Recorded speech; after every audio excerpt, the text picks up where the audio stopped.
Yes, నేను వచ్చిన విమానం నేను డబ్బులు కట్టింది. నేను ఇప్పుడు తిరుగుతున్న బండి సొంత డబ్బులు ఖర్చు పెట్టాను. పెట్రోల్ డీజిల్ అయ్యే ఖర్చు కూడా నేనే పెట్టాను. నిన్న రాత్రి నేను ఎక్కడ పడుకున్నా? తెలుగుదేశం పార్టీ ఆఫీసులో సొంత బస్సులో, నా బస్సులో నేను కరెంటు బిల్లు కట్టుకుని నేను పడుకున్నా. గవర్నమెంట్ గెస్ట్ హౌస్ కూడా వెళ్ళా. హోటల్ మర్చిపో, 5 స్టార్ హోటల్ మర్చిపో, మాకు అలవాట్లేదు. అది జగన్మోహన్ రెడ్డి గారు. నేను 5 స్టార్ హోటల్లో కూడా లేదు, సొంత పార్టీ ఆఫీస్లో పడుకున్నా. అది నాకున్న చిత్తశుద్ధి.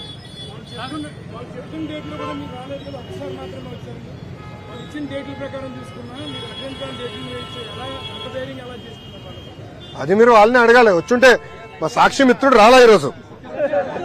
ఏడి మైక్ లేదు, ఎక్కడున్నాడు? నమస్కారం స్వామి, మైక్ ఏది? లేదో ఉన్నాడు.